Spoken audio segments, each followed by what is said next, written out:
Shall we give it another couple of minutes and then start?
Okay, may I start? Hello, everyone. I am so pleased to welcome all of you to HealthMary's Women Unseen and Unheard webinar, When Your Child is Different. I am super proud to have a panel of amazing speakers, women like you and I who have walked the walk and can talk the talk, and who are able to bring both their expertise and their lived experiences to us today, because we want to meaningfully, in a safe space, share information and valuable insights that will truly make a difference to all of us tonight. I just want to confirm that you guys can see my slide on the screen. Naomi, can you confirm that for me? Yes, thank you. Yeah. My name is Dr. Chinwe. I am a pediatric consultant, and my special interest is epilepsy and neurology. And obviously, this topic is very close to my heart because within my clinical practice, I see many families with children with complex needs. So I think you can bear with me if I am overly excited or passionate about this evening. But my journey as HealthMary's founder and CEO started with the inspiring stories and interactions I had in my clinics with mothers, especially of children with complex needs. And it didn't take me long to realize that what's needed needs to go beyond the four walls of a clinic room. And that is how HealthMary started and evolved to what it is today. My clinical experience spans quite a few years, if I can put it that way. And I have I've had clinical leadership roles both in the NHS and in the private sector. And like I said, I'm so proud to bring this topic to our Women Unseen and Unheard webinar series. I need not remind us who we are as women. We are powerful, we are nurturing, we are life source, and that is a huge responsibility. We are carers and we are builders, and we as women have built empires and just as equally torn them down. And so our power comes from within, an invisible cord, an invisible life force that gives us a unique perspective and a unique experience as human beings on this planet.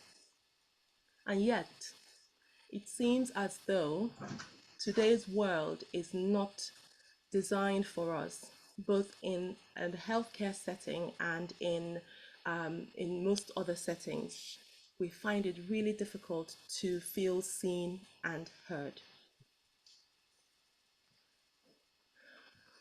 HealthMary's Women Unseen and Unheard webinar series is something I launched earlier this year because, first of all, I want to put it out there as a statement. We are not going to be gaslighted about this one. We know that our experiences are real and that for most parts, we find it difficult to be heard within the health setting as well as in other settings. And so what I want as a brand for HealthMary to bring to you is to bring us back to our ancestral model of thriving, where we as women thrive together, mother to daughter, sister to sister, auntie to niece. That's how it worked before. And this is something we have lost in today's world, where not only are we distanced physically from each other, but social media is potentially making it worse. And so it's really important that we recognize that our journeys are made tougher because of all these factors. And HealthMary is trying to bring us back to ourselves. And so tonight, we want to wrap around you. We want you to experience our health experts, like I said, many of whom have walked your shoes. I have Dr. Susan Oza, who is a highly experienced neurodevelopmental pediatrician. She is going to talk to us about autism today. She is an accomplished author, has written several books and several resources. She's on the executive committee for George Steele Forum, which is a national ADHD pediatric forum.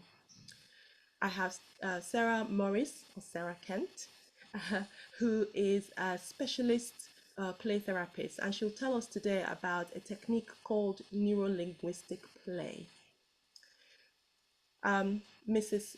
Wanabora is a fabulous woman who I was privileged to meet a few months ago.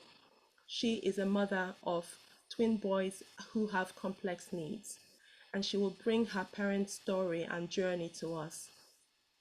Dr. Natalie Corley is a clinical psychologist, again, highly experienced. She worked alongside me in my epilepsy service when I worked in the NHS. And she's also a best-selling author of a book called Just About Coping.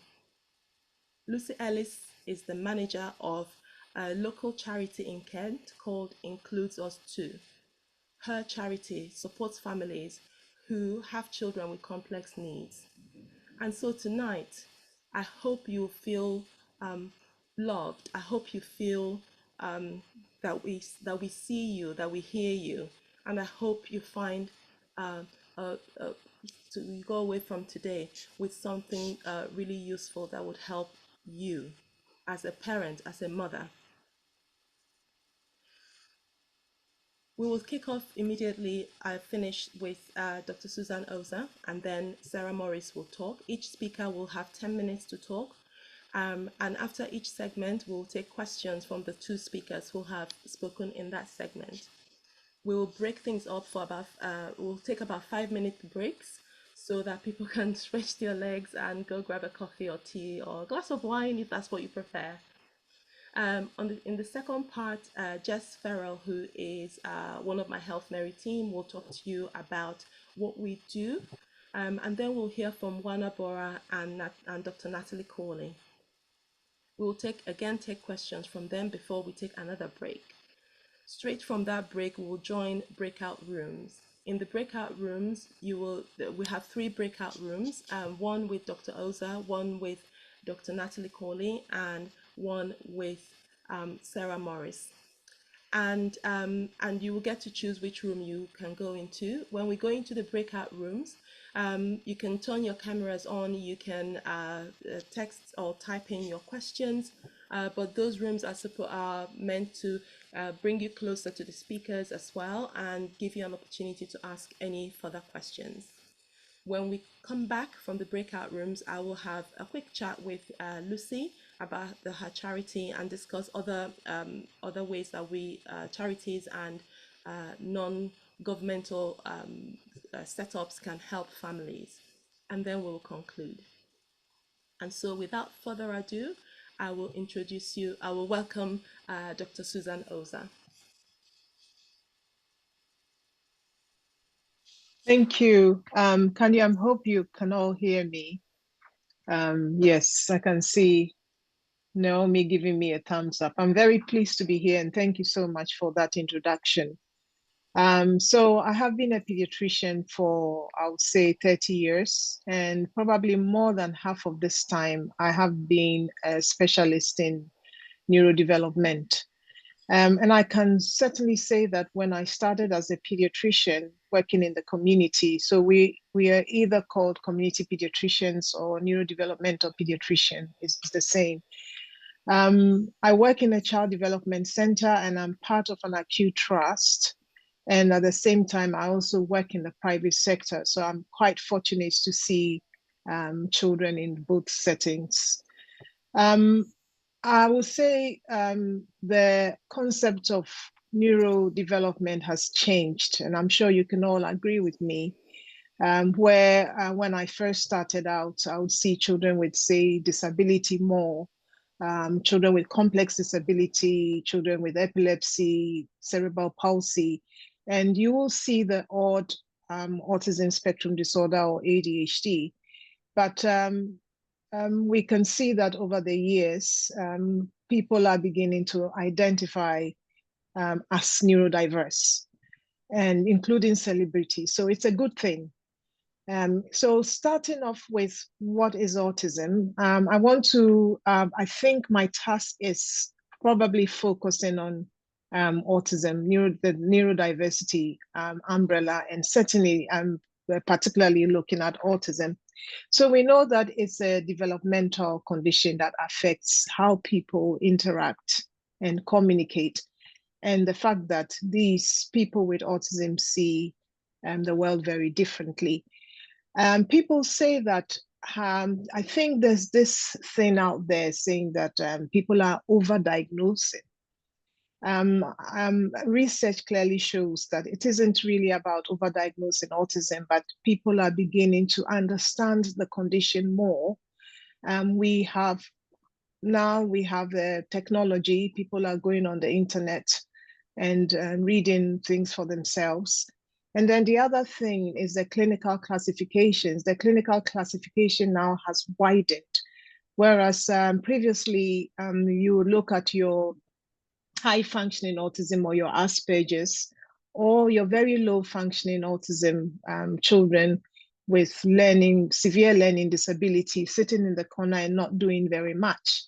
And then if you didn't have those two, you probably wouldn't get the diagnosis. And the other thing also is that even if you had autism and you had a comorbidity, they would say to you that you didn't have it. Whereas now our classifications have changed to embrace all these people, majority of the people sitting in the spectrum. So that is a good thing. And I think it's going to get better and better in terms of recognition, identification, and then assessment. I don't know whether you all are aware of the government's 10-year plan for the NHS, but there are some lovely things in there in looking at early identification and recognition. So when we are talking about what is the help out there, I will say the first thing to do is to recognize and identify any person, any child with neurodiversity or autism early. In terms of parents, I've had parents coming to me and asking from my school doctor platform. It is a neurodevelopmental social enterprise platform that we are very, very big on early identification. So we do have a checker tool which is free to access. And in that checker tool, there are questions, fundamental questions, everyday questions that we ask. So, is the child paying attention? Is the child playing? Is the child displaying obsessions? All these things are very important in parents' understanding and schools' understanding that the early that a child's condition is identified so that they get early intervention, the better. So your first port of call or your first help as parents, I would say, is being in a position where if you suspect your child has some form of neurodiversity, have that conversation with a teacher, have a conversation with a health visitor, especially if they are very young. So that will be your first thing. And then following that, you have a conversation also with your GP, get the child referred. In an ideal world, and I can tell you, hand on my heart, post-COVID, our waiting list wasn't 2-3 years. But sadly, in the NHS, our waiting list is quite long post-COVID. But I know that many services are trying to address that, because part of the help is having the child assessed. Okay. What other help is there other than having a diagnosis? I always say to parents that the label is important, but equally the support is important, because I see autism as a journey. The journey begins with when a parent or a professional sees a child and thinks that, hang on a minute, there is something not quite going right with the developmental milestones. and your earliest support will be your health visitor or your nursery nurse, you know, somebody who will pick something not going as they should. And once that happens, I think it is all about what can you do as a parent to enhance the child's development pending professionals looking at the child, you know, in the future. I mean, some parents they opt to go private, but I'm sure Chinwe will agree with me that even the private, the private waiting list is also getting longer because of the demand. Okay. The other thing is the behavior. A lot of parents struggle with behavior very early on. And now we are beginning to start recognizing PDA, which is pathological demand avoidance. And we as pediatricians are happy to say, look, a child may have an autism spectrum disorder with a PDA profile, even though PDA is not necessarily recognized as part of as a distinct category in any of our DSM-5 or ICD-10, ICD-11 clinical classifications, but at least a lot of my colleagues are recognizing that and trying to almost distinguish the type of difficulty the child might have with their autism as well.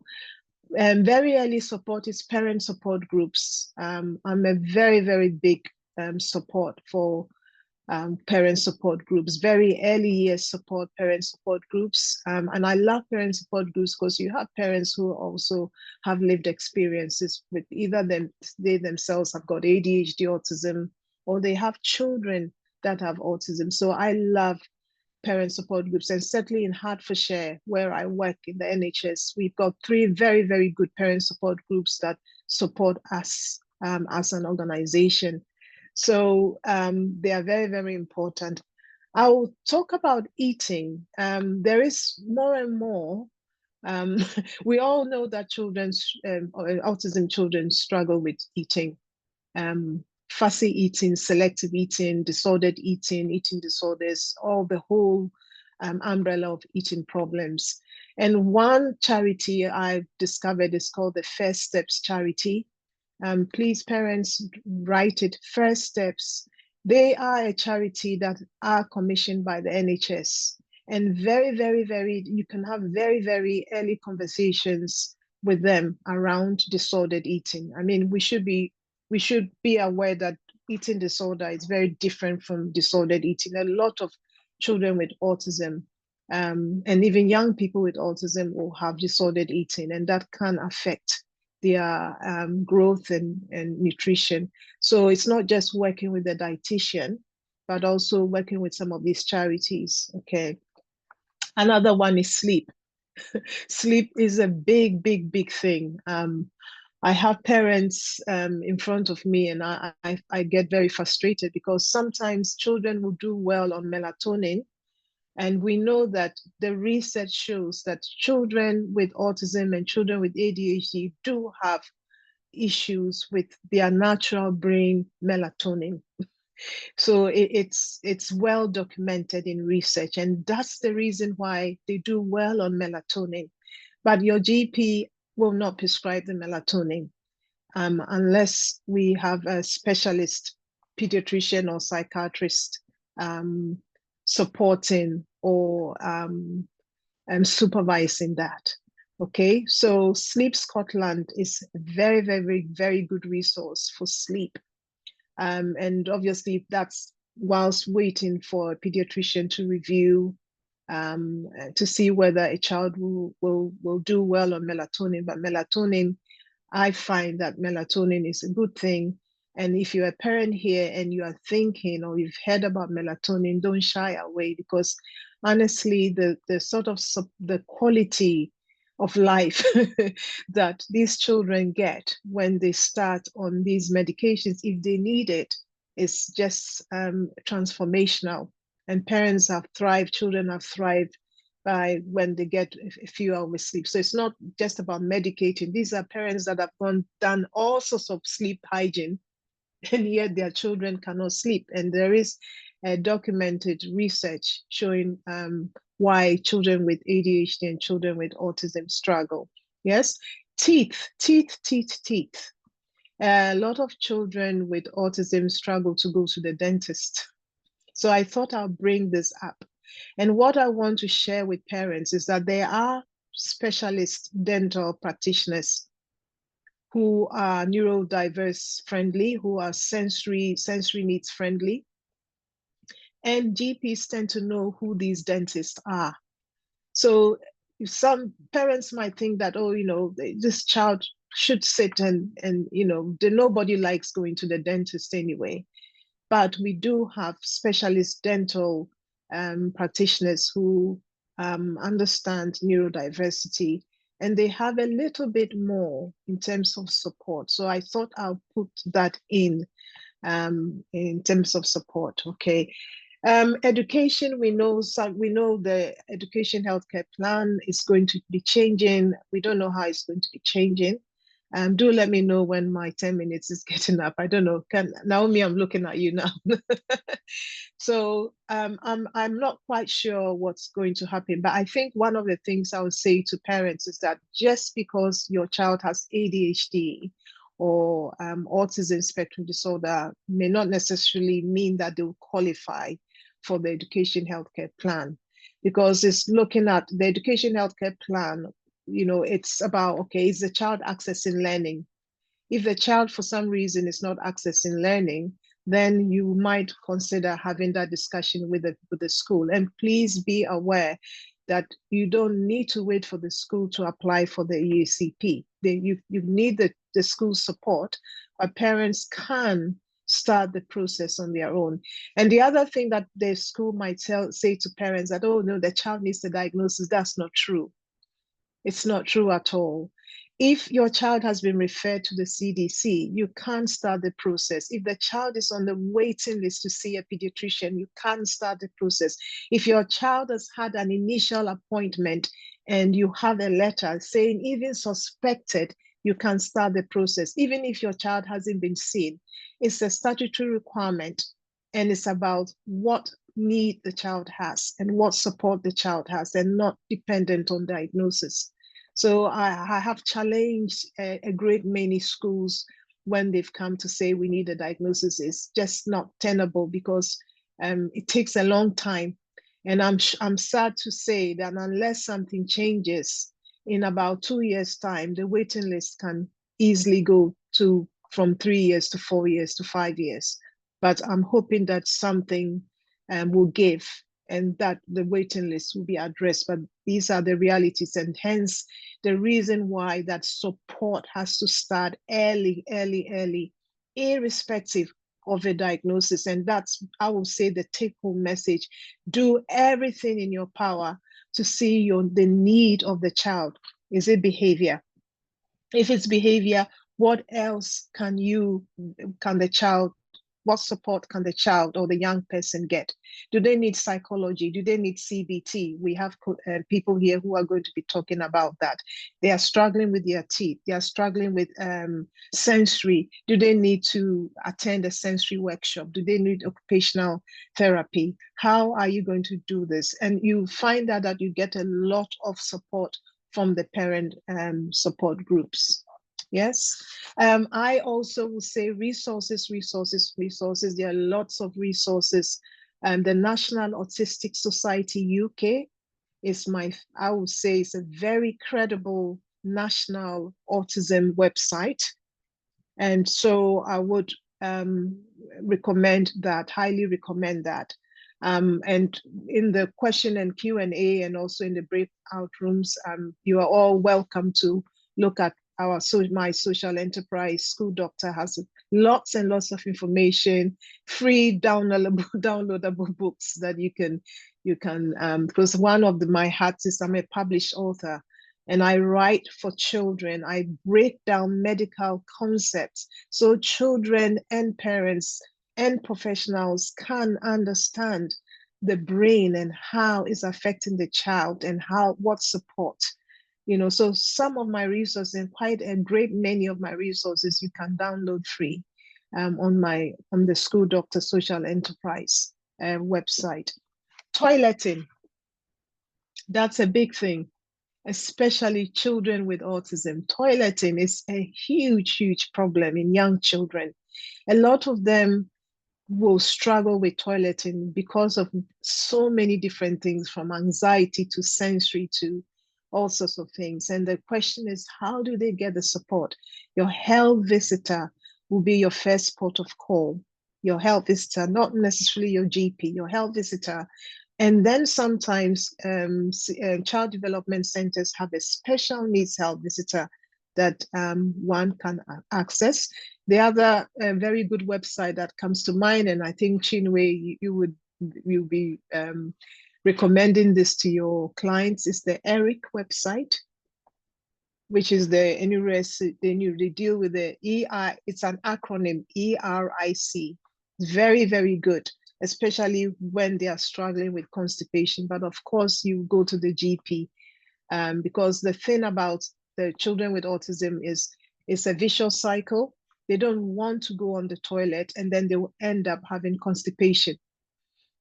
And then their selective eating also, they struggle with that. Yeah. Then there are all sorts of the sensory issues, again, sensory defenders for children with autism. They say that the thing with the eating and the thing with the pathological demand avoidance, sometimes it could be the sensory. So it's very, very important for parents and teachers to be aware that when a child is seemingly not wanting to do something, it could easily be sensory difficulties, processing difficulties, and a lot of children with autism struggle with that. Okay. Communication. I love visual skills, visual studies. I am a visual learner myself. And so the children with autism, quite a great many of them will do well with visual schedules. So parents understanding visual schedules would be good. And the National Autistic Society website, they have several examples of visual schedules that you can use. I love social stories for your more high functioning child, or even children on the spectrum who they may be bright, but they struggle with social skills, social cues. And social stories are a really, really good way of getting children and young people to understand social situations. So when you go on those websites, there are so many examples of some of the things that one can use to support children. Yeah. Sorry. Yes. Okay. My time is up, is it? Yes, please. Naomi. Yeah, so okay. interesting. We Right. can see you all right. night. Right.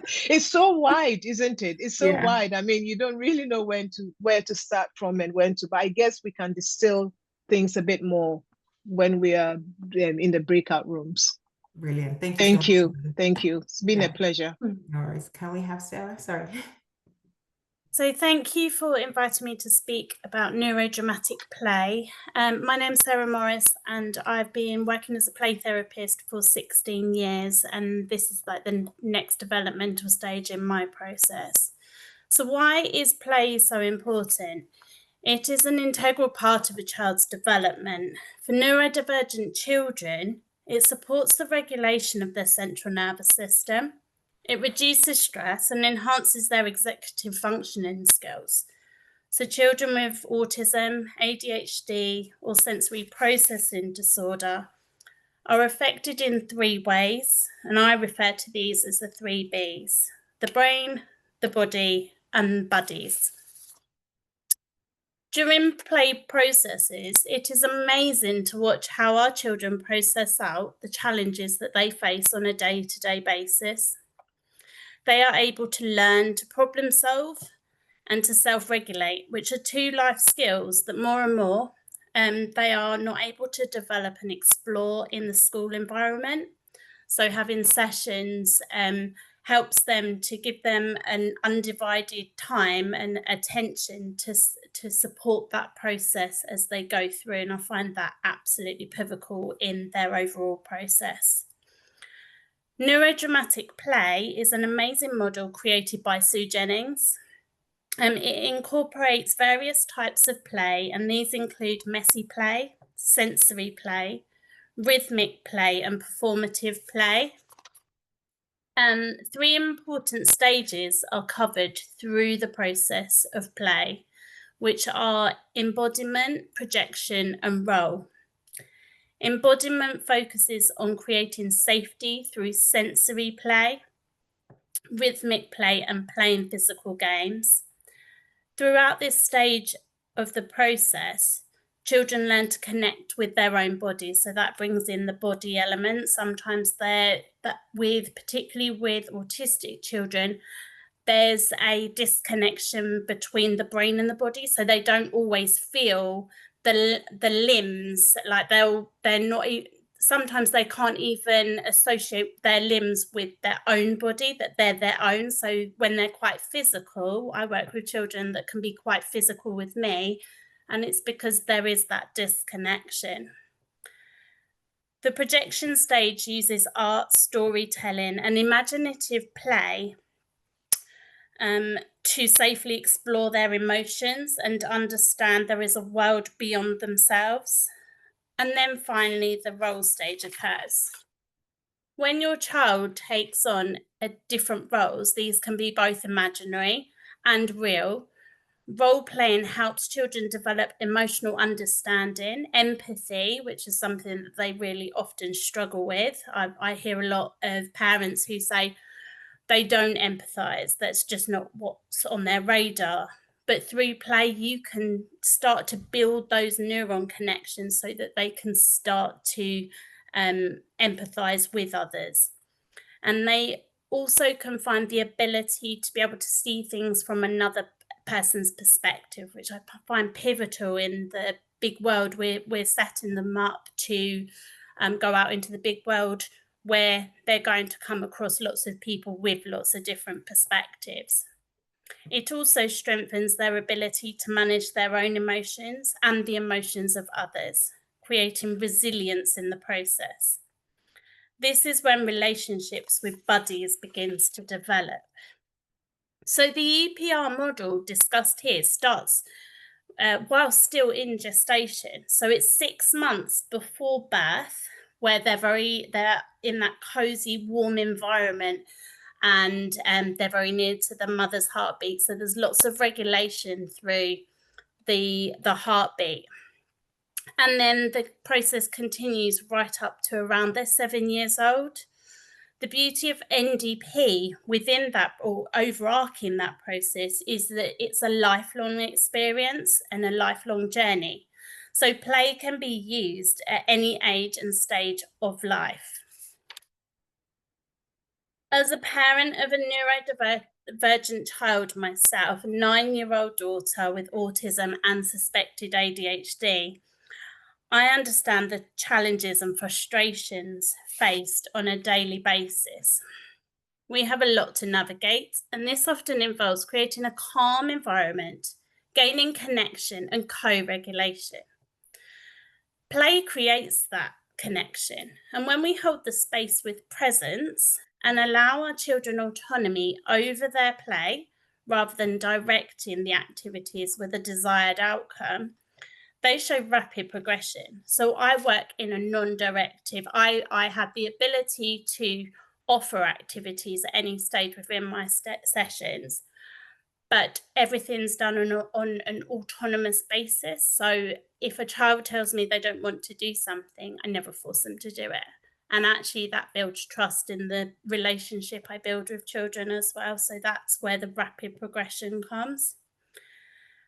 Play helps with brain chemistry and connecting with the body again. So that brain-body connection starts to formulate. As parents, we are busy and there is always something to be done. Our children benefit from one-to-one attention just once a week. So it's really good to have 2 adults. They need, if they can have an adult within the family, but also connection with somebody outside the family, that can set up a really nice network. So often I provide the space for children outside the family network, and then we set up one-to-one sessions with children and one of their main caregivers, and that provides security for the child, for your children. Having this time where all devices are put down and the same time is set aside each week in the same place, it helps them feel important, especially if they know that it will happen consistently. So having a time frame around the play helps with structure. Initially, children get very upset when it comes to an end. It can create tension within the family, but when they realize it's coming back time and time again, weekly on a continual basis, they like that pattern and they're happy to bring the play to a close. It helps to reassure them that it's coming back. So limit setting is a really important skill as a parent. It helps our children to understand how to keep themselves safe, you safe, and the space safe too. So I know a lot of parents really struggle with children trashing homes, and through play we can actually teach them about how to keep things safe. So some children can be very heavy-handed and physical, remembering that there's a disconnection between the brain and the body. They don't realize their own strength. And we can bring awareness through play to help them become more self-aware. So with the NDP model, we use the words "let's pretend," which helps them understand that the play has its limitations. We use that before rough and tumble play, and I spend a lot of time sword fighting with the foam swords with children, and that helps to boundary it. And it clearly, by saying "let's pretend" at the beginning of that play, and now it's time to end, let's pretend, it helps them to boundary that time, and the physical play is able to be contained. So when we listen to our children all the time, it can be difficult to hear what they're actually saying.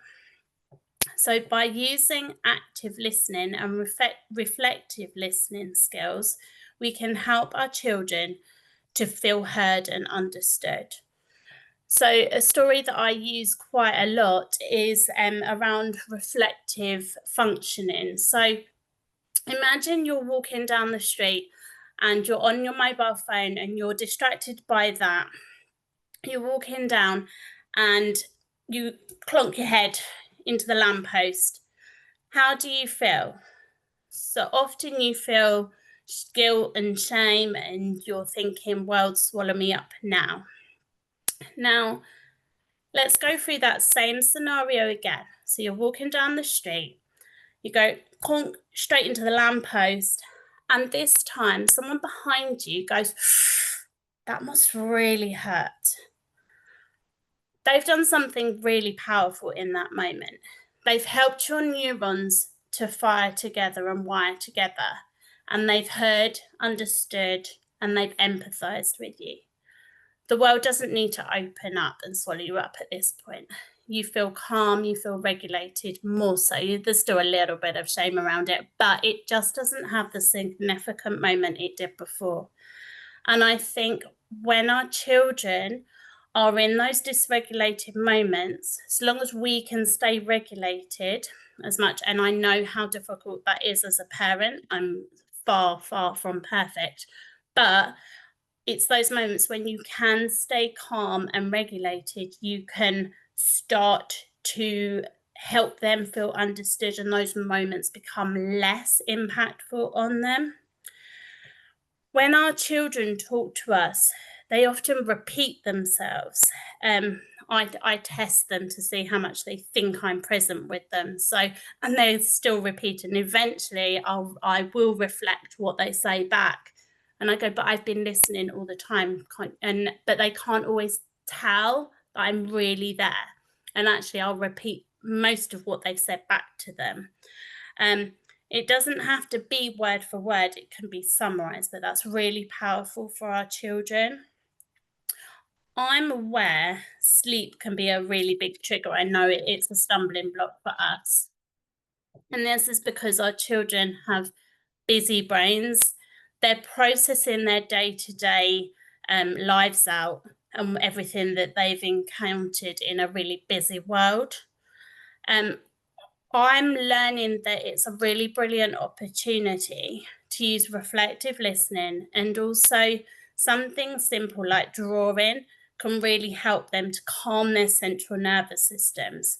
There's a really lovely book called A Huge Bag of Worries, which I use really regularly with children. And when they can draw out their worries, they can move it through out of their body because they know they've shared it with someone else. At night time, you will hear what really is going on inside your child's brain. And there is nothing more true than a problem shared is a problem halved at this stage in the day. So as I start to draw what I've got to say to a close, I thought it might be a good idea to put some simple ideas for connection activities that are enjoyable for many involved. So getting a random box of Lego can be really powerful for our autistic children, but also our ADHD children who may be struggling to regulate. And some children who really struggle to do messy play of any kind. Lego has the mess, and we all know what the mess of Lego looks like, but it doesn't have that feeling of overwhelm to it. They can create order with all the pieces. It's really grounding, so even sorting into colours, sorting into sizes, it helps them to create order from a pile of mess, and that comes back to the principles of NDP. They can then use imaginations to create order and build something. Another idea is using Play-Doh to make something. Some children really enjoy the sensory play whilst using Play-Doh. Containment of this can build safety and security around the process. A wonderful sensory activity is using shaving foam. So children love to draw pictures, and there is a beauty in the fact that you can rub them away, you can rub them out, as a non-permanent nature to the activity. And a lot of children with neurodiversities really struggle with that idea of being right and wrong, and they always feel wrong. So actually with the non-permanency of these activities, they actually can achieve something. They can feel like they're building on something. I'm coming to the end of what I've got to say. So thank you very much for listening, and I hope that you've taken something away, even one small idea as a result. Thank you. Thank you so much, Sarah. Thanks, Susan. I think we have like literally 2 minutes for questions. I've just kept an eye on the chat, and one of the questions here is how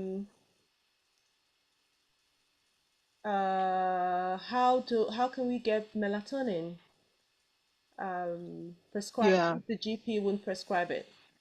Yes, so yeah, that's a tricky thing. So I mean, some parents, when I see them, they do say that they've sourced it elsewhere. I think some relatives go to, say, America, and then they get melatonin, or they source it from the internet. But I think this is where I'm going to probably sound a warning, in the sense that you really don't quite know what sort of melatonin preparation you are getting if you source it from the internet. And, you know, I always say to parents that we are not allowed to endorse anything that comes from the internet. So the people who can prescribe melatonin will be your pediatrician. And if your pediatrician, any pediatrician can prescribe melatonin, whether they are a neurodevelopmental pediatrician or a hospital pediatrician like Dr. Ude, it doesn't really matter. But once children are stable on the melatonin, then the GPs can prescribe it as a repeat script. So unfortunately, in the UK, melatonin has to come from a specialist service, and whereas in so many places you could just go and get it in some herbal shop or a pharmacy. So yeah. Someone asked, it's the kids who learn to mask and are high functioning that I struggle with. I think this is Dr. Jaya. Is there any way they can be picked up earlier?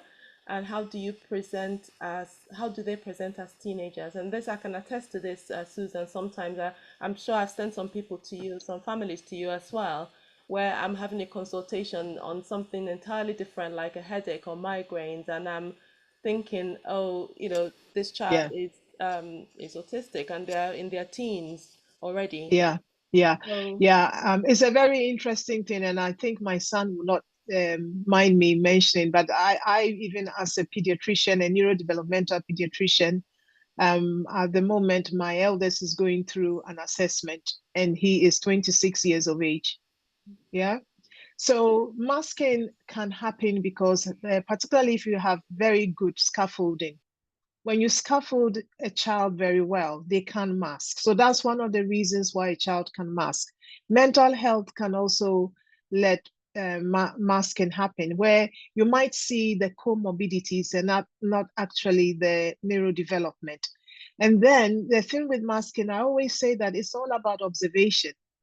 So a child goes to school and then they seem to mask, but when they come home, they let rip. Yes, because maybe within the school there's some structure. They love the structure, they love the routine. And then also, especially autism girls, they don't like to be in trouble. They just don't like being in trouble.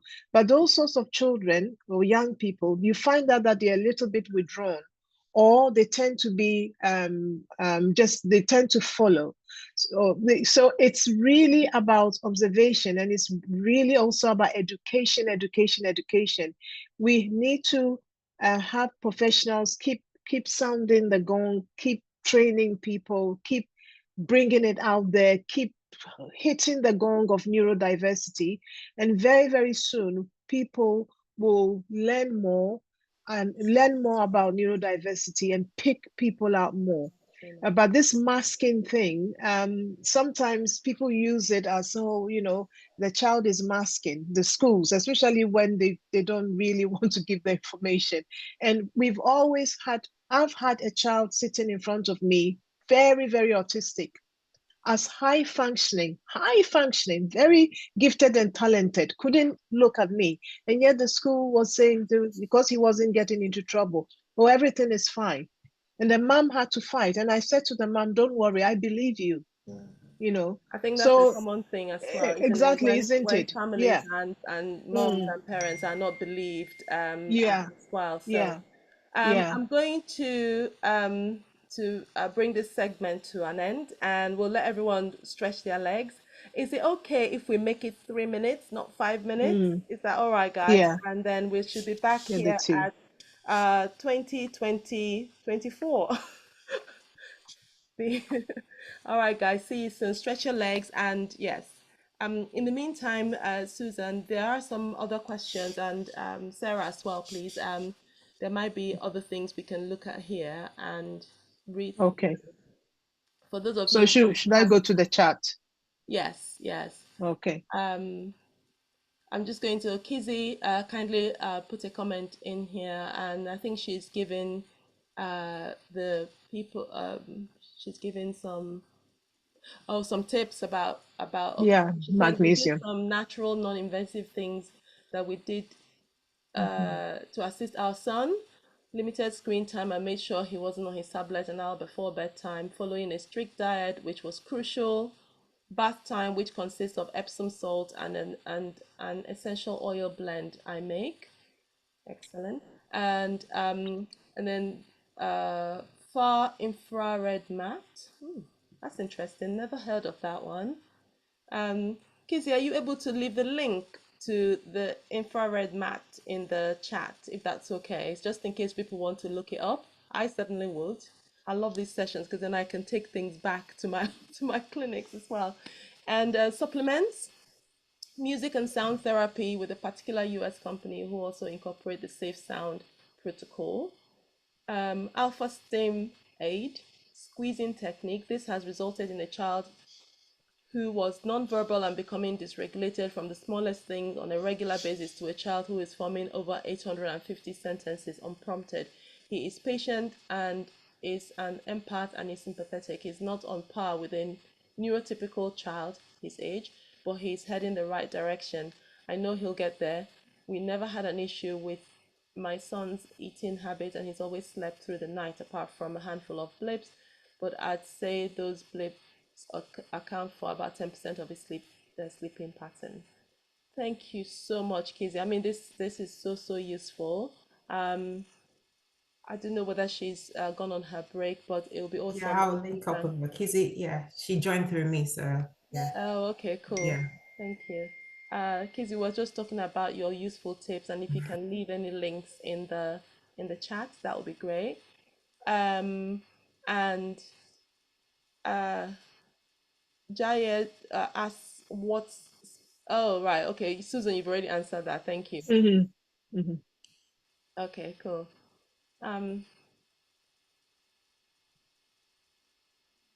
Right, so shall we move on to the next part of the webinar?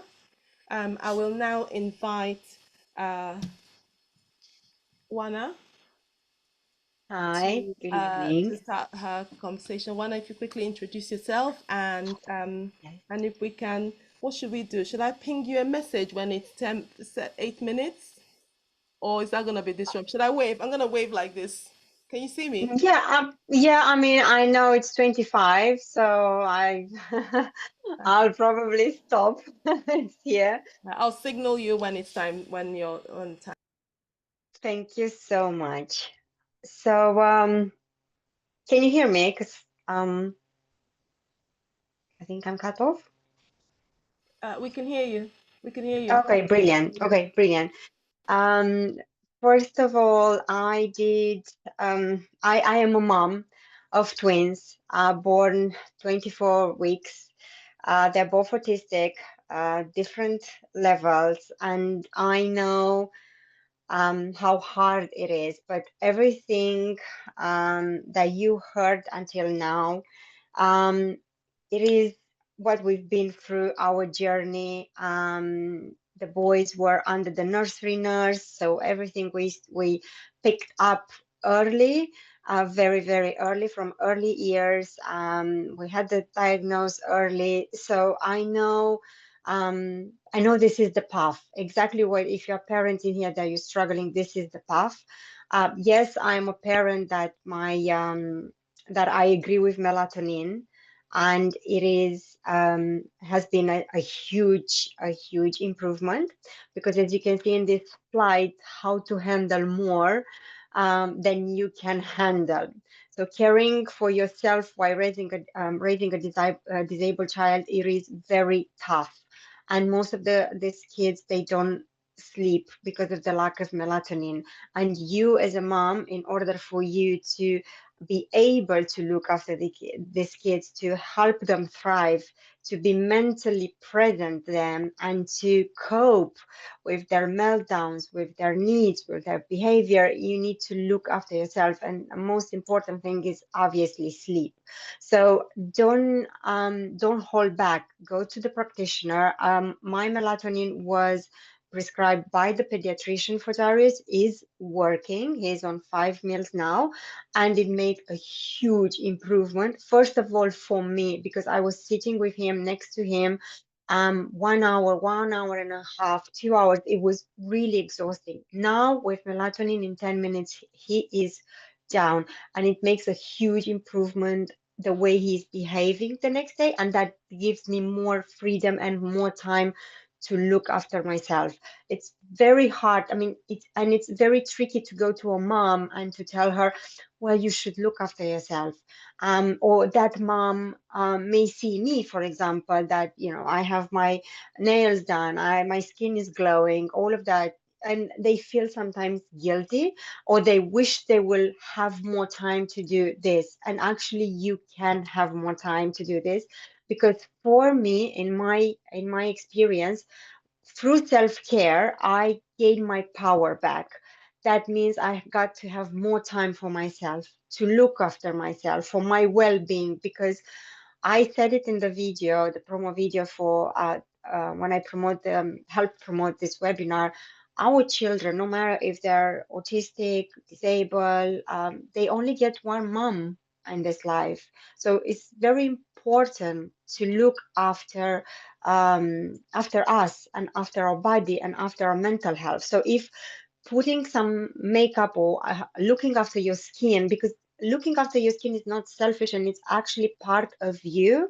It helps you regulate, it gives you confidence, it makes you beautiful, and it gives you power back. That's how I like to say it. And then you're ready for the day. No matter what it brings, you are ready for the day. Imagine, picking up Legos from the floor, having a bad day already with the meltdowns and everything that happened. And then you stand up and you walk through the bedroom and you see yourself in the mirror and it's like, oh, okay, let's go. It's not that bad. I still look good. It's not that bad. Let's go and let's deal with the food now and all of that. So it is very important to look ourselves. And I like this slide in here that self-care is the practice of taking an active role in protecting one's own well-being and happiness. Because like I mentioned before, it keeps you grounded, emotionally available. You care well for you and you're able to care better for your children. It allows you more to be present in their life, and seeing parents practice self-care sets a good example for the children. And actually my autistic son Darius, which is non-verbal, in the morning we have this routine. He wakes up, it's fine. We all know kids with autism, they prefer tablet. He takes his tablet, comes back upstairs, stays in his bed for another 20 minutes, which I leave him 30 minutes, and then he comes downstairs. Breakfast is ready. But then after breakfast is ready, I go in the bathroom where I do my makeup, and he kind of know, and now he kind of know, he comes and check on me and he kind of know my steps. Okay, so she's applying blush now because he's looking, or if I'm already brushing my hair, he knows it's time for me to go upstairs because I'm gonna get dressed. So this seeing parents practicing self-care, they will recognize this, and they are very good with routine and with structure, and that they will give them clues. Okay, mommy is brushing her teeth now. Okay, after you brush her teeth, she goes in the bathroom, she's putting cream, whatever. I don't know if he necessarily understands what I'm doing, but he recognizes, for example, mascara is for eyes. And then I go and brush my hair, like I mentioned before. So it helps them with their better routine. How do we self-care as parents? When we look after a child with special needs, we give ourselves permission to rest. And I already mentioned, focus on the positive. I know it's hard, but every little milestone we touch down, it is brilliant. Ask and accept help. I know it's hard because I've been there, and I know it's hard to ask for help and to accept that there is help out there. I've been isolated for 5 years, and I haven't accessed support group from parents. And the first webinar I accessed with parents with children with special needs, that was like a revelation for me. So many tips and tricks I learned from there that I went and I applied with Darius, like giving him a haircut. There was a parent that shared, okay, he can still have his t-shirt on because the hair that fell down, it really very uncomfortable for him. How to clip their nails, how to help them self-regulate. And we're talking about in school that they like structure, but then when they come home, they are allowing themselves to be themselves. That includes meltdown with aggressive behavior, and understanding they're not aware, like Sarah said, of their limbs. That was a revelation again for me too, and I kind of understand. And keeping calm as a parent, it has to do with how you self-care. For me, exercising works a lot. Someone mentioned there magnesium. Yes, it is brilliant, and I saw the benefits of magnesium for myself, for my mental health, and also I am giving magnesium to Darius, and it helps him. Also, someone mentioned about constipation. Yes, Darius was constipated, and again, supplements help them. Probiotic, hide it in food because he didn't drink water and he's very particular with what he eats. But again, this comes from information, from knowledge, from accessing group, from finding practitioners like here in HealthMary app, where we actually can access practitioners that walk the walk or talk the talk, but they understand us more. They see us, because often these children, they do feel unseen, unheard, and we feel the same. So movement, again, setting boundaries without guilt. Also, you feel guilty when you take time for yourself, but once you realize that that time for yourself, it is for you to reconnect with yourself, to give your power back, to look after your mental health, then you won't feel that guilty. And yes, ask for help from your parents, from your partner. If you feel like you need to go for a couple of days somewhere, if that is possible, just go in the nature, go to a spa day where you can have a massage, you can have a manicure, a pedicure. That will give your confidence back. And like I said, it is not selfish. Because when you pause, you recharge. You are better able to support your child growth. And HealthMary is here to walk the journey with you, because you are certainly not alone. So self-care, I would like to finish with this, is an act of self-love. And yes, write down something that really helps you get your power back. When they're in school, go and have your hair done. Go and, talk to someone. Listen, I want to go back in a skincare routine. Can you help me? How can I get more energy? Is there any supplements there, or food? Or I don't know, I'm struggling with mental health. Where can I go and ask for help? Where can I go and get all this? And it's here. We are connected. And before I end, Sarah, I did therapy with Jarvis when he was 4 years old. I did play therapy, and it's the only therapy that I believe in it. And it worked, because you bond with your child, you play with him. And the key to help these children is to understand how they play, how they communicate, how we can help them better. If it's pecs, if it's pictures, if it's play. And I sit down, I'm sure you do this, on his level, and I copied him, and he saw that I'm engaging, because you mentioned bodies. So yeah, this amazing help that you access right now because you are in this webinar, it's here on HealthMary. That's all from me. And if you have any other questions, because we can talk forever, remember, self-care is an act of self-love, and self-care gives your power back, and it's not selfish to take time for yourself. Thank you. Thank you so much, Juan. I totally appreciate that, and how amazing. Thank you. We'll listen to Natalie now, Dr. Coley now, and we will take questions for both Juana and Natalie before we go on our second break. Great. Hi, I'm Dr. Natalie Corley.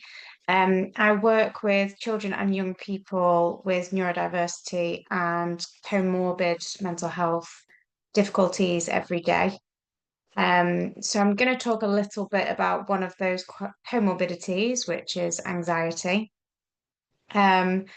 Obviously, having a neurodiverse child or young person in the family impacts the whole family, impacts the roles that people play, the family system, dynamics of sibling group, and often, not always, but managing all of that can fall to the mother,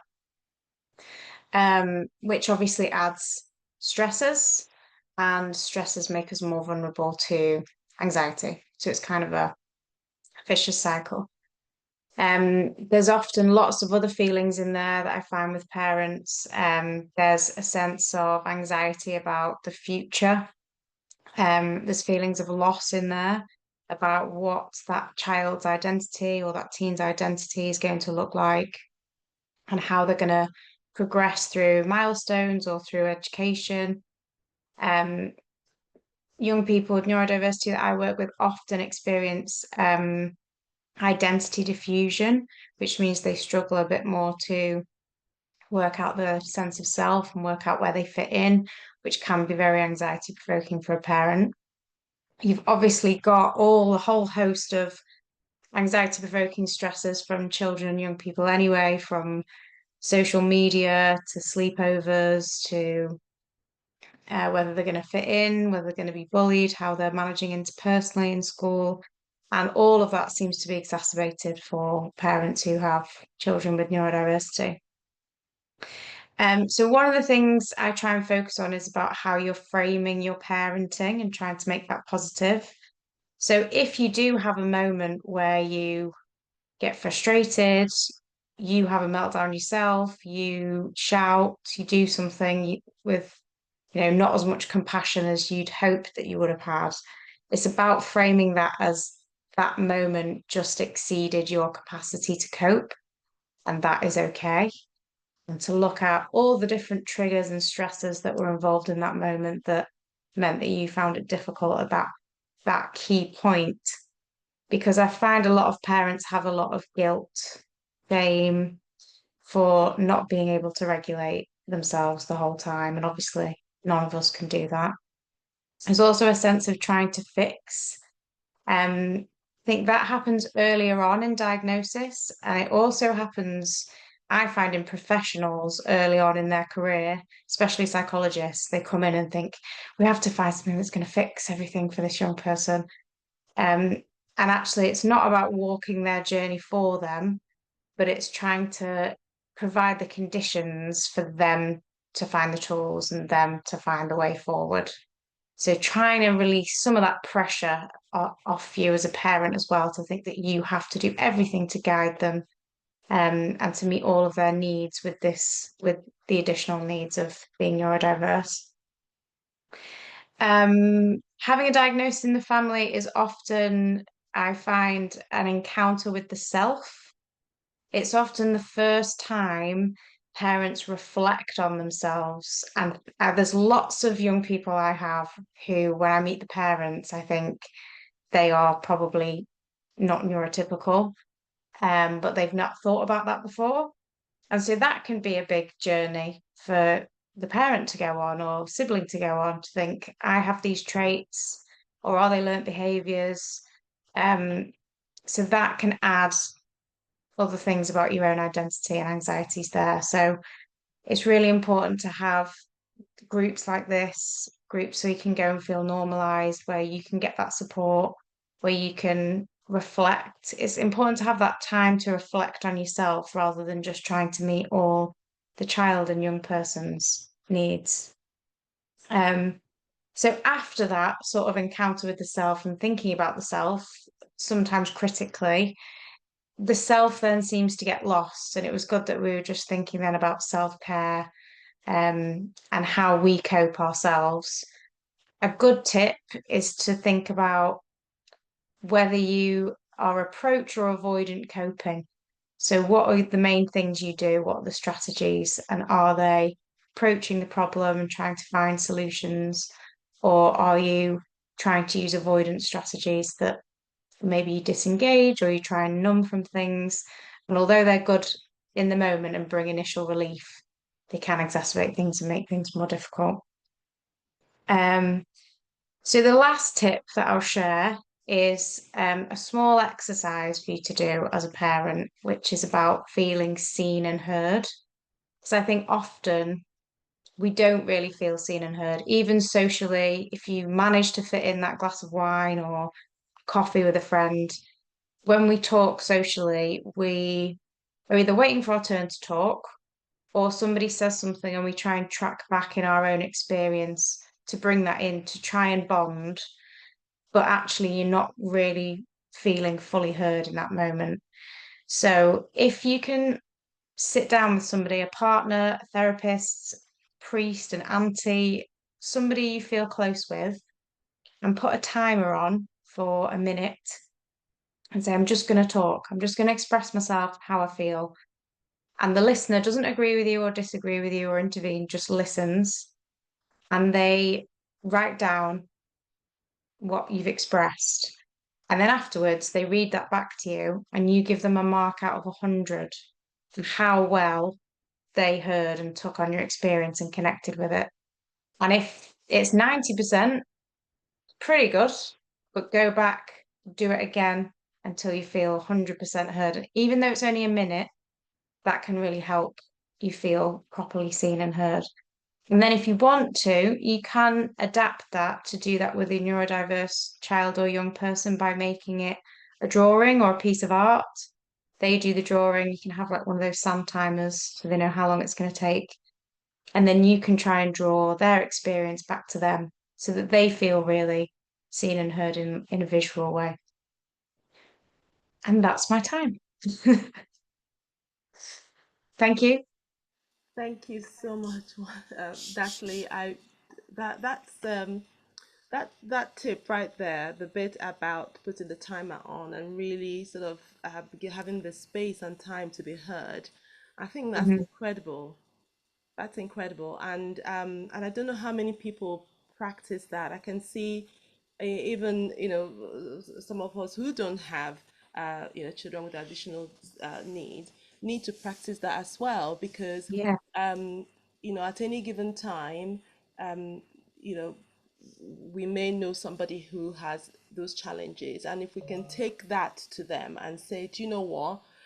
Meet me for coffee, right? yeah. And then sit down and then just listen, right? Hmm. Uninterrupted, and then feedback what you've heard. That's just incredible. Wow. Okay. um, I'm going to have a quick look Give at it a try. questions. Does anyone have any questions for Dr. Coley or for Wana? Um, Kizzy says detoxification is important too, which can consist of things like using glass pots and making the child drink lemon and Celtic salt daily. I could go on and on. Thanks, Kizzy. Um, the next one here is Sarah is just responding to a question about masking. She says if you suspect a young person is masking, playing games can help as trust is built and slowly the mask will come down. And Kizzy agrees, yes, definitely about self-care, and it's something I'm still working on. Natalie, I actually have a question for you. Hmm. If one was to access professional help, and I would, obviously, I often highly recommend counseling and help, not just for the young person, but for the family. Hmm. Is there a an adequate time frame to do therapy for, right? Is it like 6 months or 12 months? And what could be the additional implications in terms of resources for the family? Yeah, it really depends on what that person needs. So if you really need to feel heard and explore that narrative and explore your identity, that could be like a longer piece of work. But then there are therapies like DBT, which is quite skills based. So it'll be very structured. These are the skills that we're going to learn, and that will be a shorter piece of work that might be adequate for somebody who's just looking for ways to cope and strategies. Yeah. So it depends on the model. Okay. Because I think sometimes families are a bit wary about engaging because they don't know how long this is going to go for, and obviously you know Yeah, about that. What is it's that? a good question to ask at the start because you don't want to go into open-ended necessarily. Yeah. Um, I will bring this segment to a close again, and we can have 5 minutes. And when you come back, you will be assigned to your breakout rooms.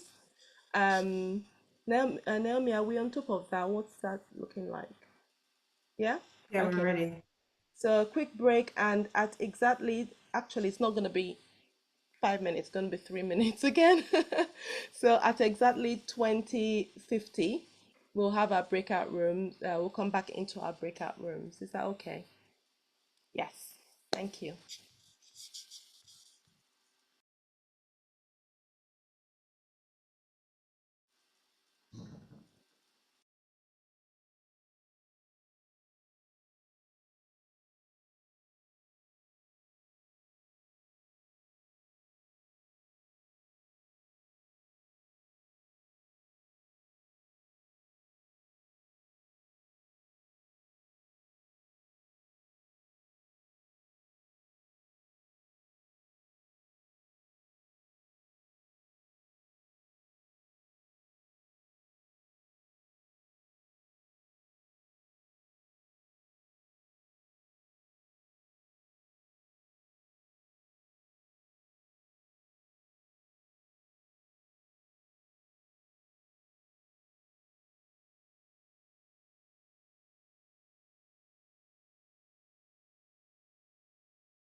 Okay, we are back.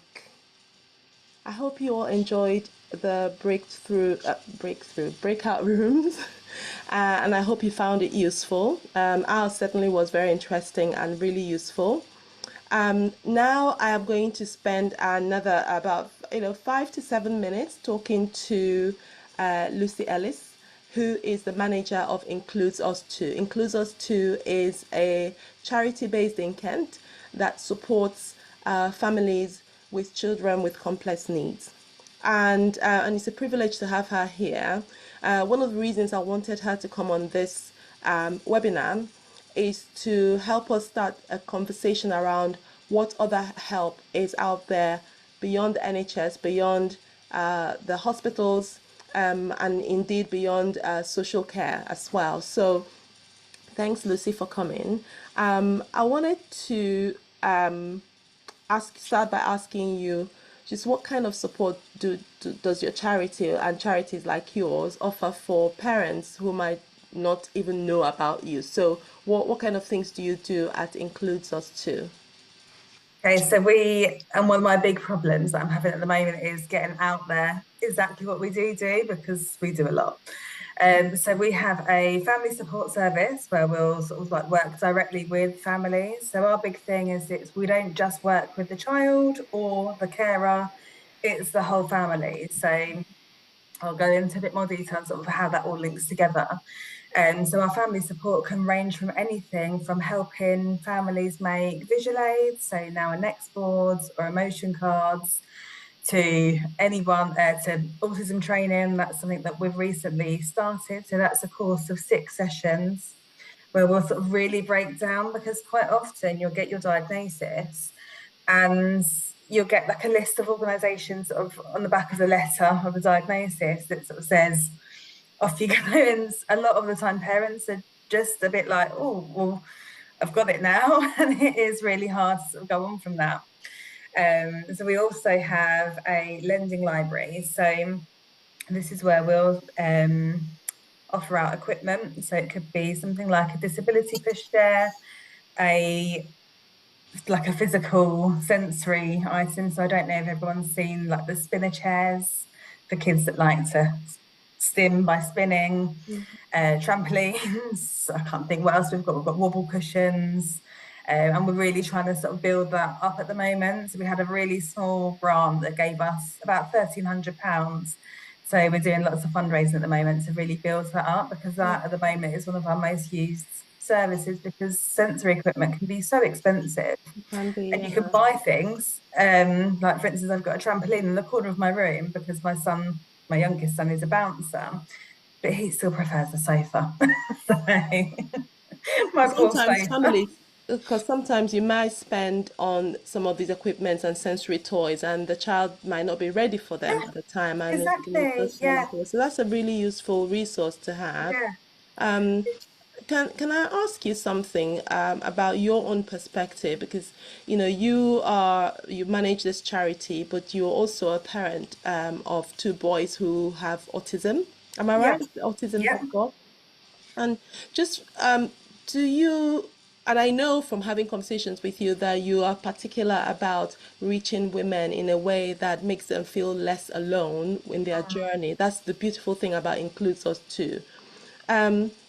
What's one thing that has really helped you feel less alone as a parent? I'm asking you now to take your professional hat off, but what's the one thing that has helped you feel less alone in your journey? It is just having that buddy almost. And again, sorry, professional hats going back on. We offer a buddy service as well. But it's to know that you're not alone and that other parents are going through those struggles as well. And I've really struggled over the years where I've been working full time and I've had to sort of run out, where I've had the hideous school phone calls come through, and you think, God, what on earth is going to be at the end of this? And you sort of almost have to find a place to hide to take that call. And that can be like a really isolating and lonely journey, thinking, like, especially in that work environment. And for us to be able to go onto our WhatsApp, we have a big WhatsApp community with a lot of peer-to-peer support, and just to have those conversations to understand that it's not just you, someone else has had an equally as rubbish day. I just think that having that person that you can really relate to is so important. And you've supported so many families over the years. When someone is in the thick of things, like juggling AHCP, school calls, like you've just said, exhaustion, what kind of support tends to really make a difference? And does Include Us to offer that as well? Yeah. So going back to it, I mean, peer-to-peer support works amazingly. It's so beneficial, and it's like the coffee mornings and that online community as well. But also, it's really important to know there are people out there that can help you with EHCP appeals and things like that. So a couple of our staff are legally trained around sort of like EHCPs and things like that, because like it was mentioned earlier, there are so many barriers to things like that. So yeah, we can support with that. I think it's really important to note that wherever you're joining from in the UK, there are charities like Yes. Include Us too who can help, and it will be interesting to do a piece of work around that at some point on HealthMary to see whether we can kind of share sort of regional touch points as to Yeah. where people can at least start. But typically, your health visiting teams are usually quite good at knowing where charity, where a supportive charity can be found, isn't it? And Social prescribers as well can be quite useful, because that's kind of their job, is to go out and look for signposts. yes, and for people who want to help but don't know how, right? So, and even me from my clinic room, sometimes I get really frustrated because, like I said at the start, I know my patients and their families need something beyond the four walls of the clinic room, but I don't always I don't always have all the sort of know-how of where to send them to. In terms of additional support in the context of charities. But also, even as a professional, I feel like I could do more to help. So if that was the case and people want to help but don't know how, what would you say is the most meaningful way to show up for a family with a child who has additional needs? Do you? I know it's a big question, but I think that there is something to be said about the community responsibility and social responsibility to really meaningfully look after each other, even Yeah. people you don't know directly. I would say, I mean, my absolute favourite person in the whole world, Maya Angelou, with her sort of quote around, I can't remember exactly, but sort of, you can't judge someone until you walked a mile in their shoes. It's about listening and not judging. I mean, I've walked past, especially on the school run, where I've seen that the child is probably neurodivergent. The mum is having looks like a hideous morning with getting to school. Just without being too condescending, just ask if they're okay, and if you can do anything to help, I think can go a long way without them feeling like they're being judged. It's just that acknowledgement of, we understand, we get it. I see you. Yeah, exactly. Okay. We're going to leave links in the chat for if anybody wants to reach out to you or contribute, because I think you guys have got a fashion show this weekend to play. So if you are in the Kent area, it's in Ashford, is it? Yes, it is. Yeah. Then please please join in. We're going to leave the link in the chat yeah, and wherever you are, we can all do something different. We can all find charities around us that support families with complex needs, and I think that's so that's my social call to everybody today. Let's do this together. Thank you so much, Lucy. I really appreciate your time today. I'm going to ask Jess to Jess, no pressure, but you've got like 2.5 minutes. Okay, I'll go through it quickly. To go through your share my slides and just let everybody know. Can everyone see that okay? Yes, we can. So I'm Jess, I'm the social media manager here at HealthMary, and I get to work alongside Chinwe and Naomi and all our speakers that have spoken today. So a big thank you to them, because that was incredible. I'm just here to talk really quickly about the app. So the app that we have is all about female empowerment and fixing problems that we face in women's healthcare, in all different sectors. Again, like this, motherhood, having children with special needs. The HealthMary app is a platform which connects practitioners to you, in a safe and empowering place to seek advice with no judgment, and also just provides a strong community for ladies in the health and wellness industry, whether you are a practitioner or just someone searching for advice. So from menopause experts, periods, pregnancy, children with special needs, motherhood, we have so many incredible practitioners working for us. So as a user, if you join HealthMary, you can connect directly with the health and wellness experts. You will also get easy access to appointments with no long wait times. And you can just learn in a safe space for women about all kind of feminine issues we may face. So that's the kind of benefits you get as a user from downloading the app and joining. It's a lovely community of women and it's a safe place and you can ask questions. It's lovely. If you join HealthMary as a practitioner, you can showcase your professional profile. You can start building trust with users, easily set up your availability, post health tips and video content, a bit like Instagram Reels. We've got an explore page, which is in video format where people can share their tips and tricks. So whether a user or practitioner, you can benefit from that, and network and collaborate with like-minded female professionals. So this is what our app looks like. We have the explore page, which you can discover all your different practitioners. As you can see here, we've got things from aesthetics and beauty down to sleep and coaching, menopause, everything. You can find out about them and book. So we've got the about, qualifications, rates and availability and where they're based. And then also watch their expert advice on the Reels section, which you can like and interact with. I'll just leave this up for a few seconds. This is the QR code if you're thinking about downloading HealthMary today. Again, we'll leave all the links in. You can follow us on the HealthMary app. By downloading HealthMary, you're not only becoming part of the community of empowered women, but you're learning and teaching each other different things through love and support. It's a very safe and lovely space to be in. And just some quick exciting news at the end. Oana, who spoke today, Chinwe and myself, we have got the recent opportunity to start a radio show. So we're on Cinque Ports every Monday, 11 to 12.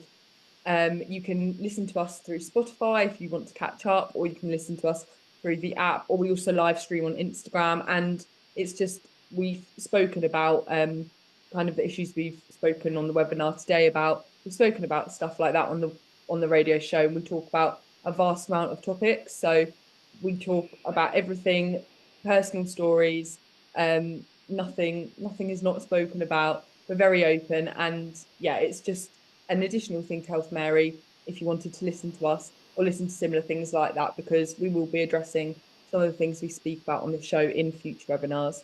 So that's just a quick little bit about us, and I'll hand back to Chinwe to finish up the webinar. Thank you so much, Jess. That radio show has been my favorite thing this year, isn't it? Because we get to kind of, and we will be inviting guest speakers. So some of the practitioners on HealthMary, we're looking to invite them onto the radio show, so you'll get regular high quality information off of that show. And the best part is that we live stream it for Instagram, so no matter where you are, you can join in. It's so much fun, but really good. Last week we talked about mommyhood, isn't it? Was our theme last week, and that was really interesting. Right, so I am going to find my screen, sharing screen. What am I sharing? I hope everybody has had a good time with us today. I hope today's session has been helpful, and I'm looking forward to the next one, which will be in 3 months' time. We will confirm the date, and we'll hopefully, if that's okay, send everyone who has attended today some information around that. I'm just struggling to share my screen. Oh, doing it now. Thank you. What am I doing? No, not this one, not this one, not this one. Yes. Okay, thank you. All right, so finally, ladies, thank you so much to our speakers. Thank you so much to everyone who attended today. I am unbelievably grateful. Find ways to connect with the speakers who joined today if you need them. We're going to, like I said, we're going to send you all a post-event email, which will have all the links and information around our speakers. Like I said, Dr. Susan Oza is an amazing clinician. She's so compassionate, and she's my friend for a reason. She's really, really brilliant. And she's a best-selling author. She just released a new book called The Little Caterpillar. Dr. Natalie Corley is amazing. She wrote her recent book called Just About Coping. I've read it twice. Oh, wow. Yes, I have. That's Thank you. amazing. And Sarah Morris is based in Kent, and she has a practice. We're going to send a link. She's brilliant, and I couldn't thank her enough for being part of HealthMary. Wana Bora, my friend, my co-host on the radio show, the most beautiful woman, the biggest heart ever. Please reach out to her. She has an Instagram profile where she does most of her makeup tips. But if you can catch her there and DM her there, then she I'm sure she'll be very, very happy to help. But you'll be hearing a lot from her as well on our radio show almost every Monday at 11 o'clock. So. Lucy, thank you so much, Lucy. Please reach out to Includes Us too. Even if you're not local to Kent, every little helps, and be part of the movement to bring more support to families that need them. And I will end with just saying, here's to never having to walk the path alone. This is what HealthMary is about, and we hope to see you at our next webinar in December. Thank you so much. Thank you. Thank you.